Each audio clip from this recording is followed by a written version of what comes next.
E fala pra nós, cara, nesse período morando aqui nos Estados Unidos, quais são os pontos positivos e os pontos negativos que você enxerga da vida aqui? Bom, eu vou quebrar um pouco, acho que a mesmice, né, das pessoas que geralmente falam isso. Vamos começar pelos pontos negativos. É,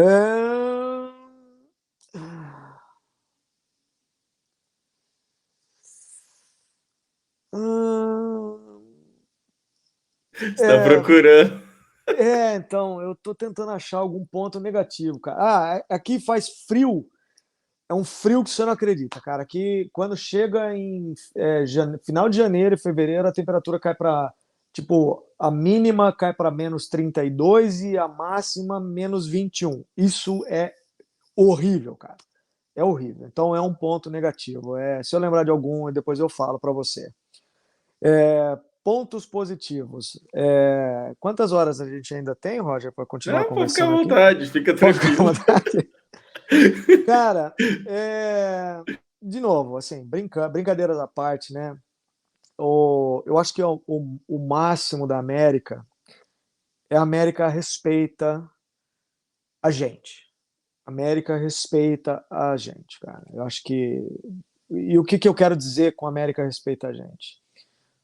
Você trabalha, você ganha. Você quer descansar, você tem lugar para descansar. Você tem parques, você pode ir, os parques eles são bem cuidados, as pessoas se respeitam, cara. As pessoas se respeitam no trânsito, as pessoas se respeitam nas filas, as pessoas não querem passar. Você vai num lugar, você vai num supermercado e você pega aquela senha, né, para você ser atendido ali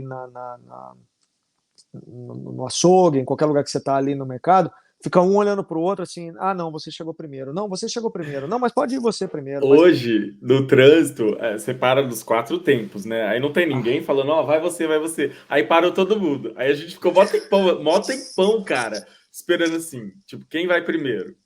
Todo eu, mundo. Quem vai primeiro? eu Ninguém ia. Eu falo falei, ah, isso, deixa eu ir cara. logo.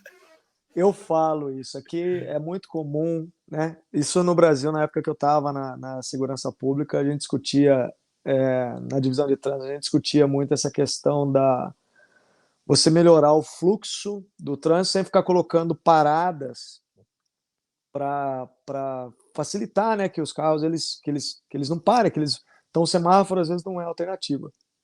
E é isso que você está falando. Aqui tem cruzamentos com 4 paradas. E lá em Americana eu me recordo que o prefeito lá tentou colocar cruzamento de 4 paradas e ele ainda colocou o nome em inglês. Você vê com o cara orelha de pau, colocou o nome em inglês e colocou o nome em inglês errado, né? E ele colocou lá essas rotatórias, pequenas rotatórias e ele chamava de stop for, né? E cara, cada porrada e ninguém respeitava aquela porcaria, porque não é da índole. Infelizmente, não é da índole do brasileiro respeitar essas coisas, cara. O cara tá na avenida principal ali, ele acha que a preferencial é dele e pare. Você tem que. Eu fico indignado, cara. Me dá até falta de ar. Você tem que explicar para o brasileiro que quando você tem um pare aqui nos Estados Unidos, o cara tem que parar e contar até 3. Tá escrito pare, para. Entendeu? Então essas coisas que tem aqui que não tem no Brasil, cara. Não tem, infelizmente, não tem no Brasil. É, e eu troquei se. Eu discordo da afirmação, mas para usar a afirmação que muita gente está assistindo, às vezes ouve muito falar, eu troquei o calor humano, o pseudo, vou usar, agora vou dar a minha opinião, tá? E é só minha opinião, não quer dizer que eu tô certo, tá bom?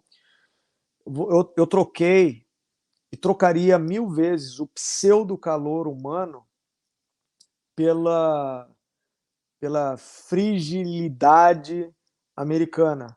Porque aqui eu me sinto respeitado, eu tenho direitos, eu não pago imposto para uma corja de vagabundos que ocupam o governo federal.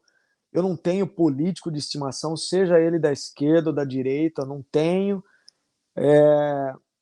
Infelizmente, aqui nós estamos vivendo um pouco de polarização, um pouco não, né? Uma polarização também que também tem no Brasil, mas aqui a gente não paga imposto para abastecer essa corja de pilantras que tem lá no governo federal, como é o caso do Brasil. E se alguém um dia quer, fazendo um jabá aqui, Roger, com a sua licença, cara, pedindo a vênia, se alguém quer entender um pouco do Brasil, por que que o Brasil é disso, às vezes a gente ouve falar que o Brasil, porque o Brasil foi colônia de,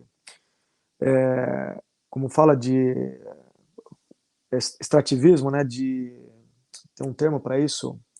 O Brasil foi colonizado para poder extrair as riquezas da terra e os Estados Unidos foi povoado, né? Não é, não é isso. Leia o livro de Laurentino Gomes, acho que é 1808, quando ele conta a história da transferência do Reino de Portugal, né, que Napoleão estava invadindo toda a Europa lá e tomando conta de todo mundo, e o rei de Portugal, que é o príncipe regente, na verdade, ele resolveu fugir de Portugal e foi se abrigar no Brasil.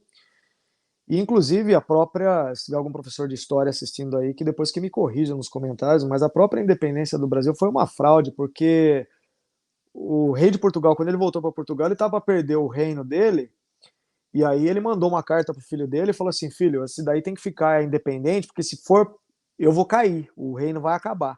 Se o Brasil continuar anexo a Portugal, nós vamos perder o Brasil também. Então, você tem que tornar isso aí um império. Foi aonde foi declarada a independência do Brasil. Então, é uma fraude, uma grande conversa para boi dormir.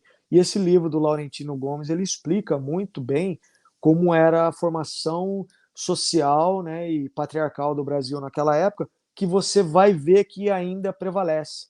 Então, a gente tem a noção de que os políticos no Brasil eles vivem numa realidade totalmente alheia à sociedade.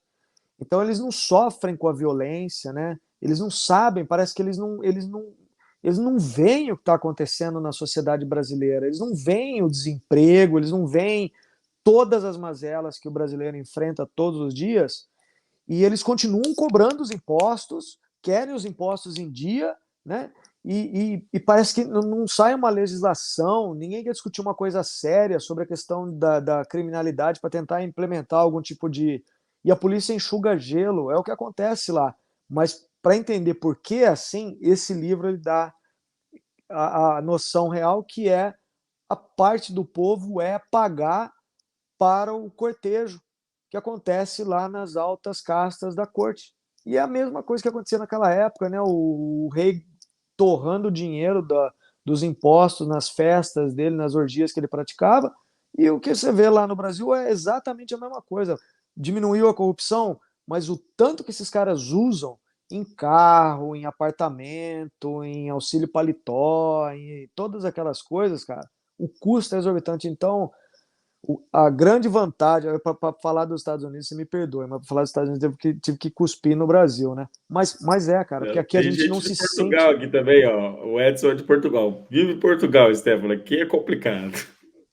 Então, aqui nos Estados Unidos acontecem essas coisas, mas quando um político é pego roubando, ele vai preso, cara, ele vai para cadeia, né? Quando, por exemplo, teve aquele caso, aquela infelicidade daquele caso de Michigan recentemente, onde o menino entrou lá com uma arma e provocou o school shooting, né? Matou crianças lá.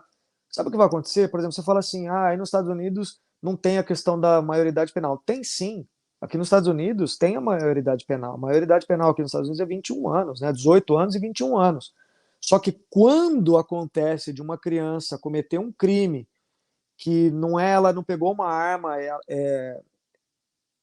existe a maldade, né? A justiça consegue ver a maldade no ato da criança, então ela vai ser julgada como adulto.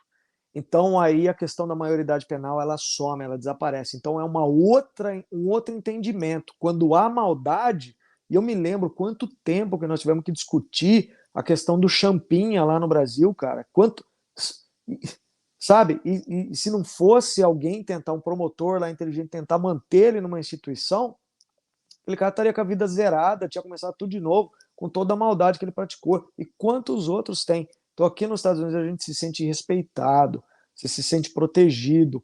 O país ele quer você, sabe? Não é igual ao Brasil. Então eu acho que essa é a grande vantagem dos Estados Unidos, é essa.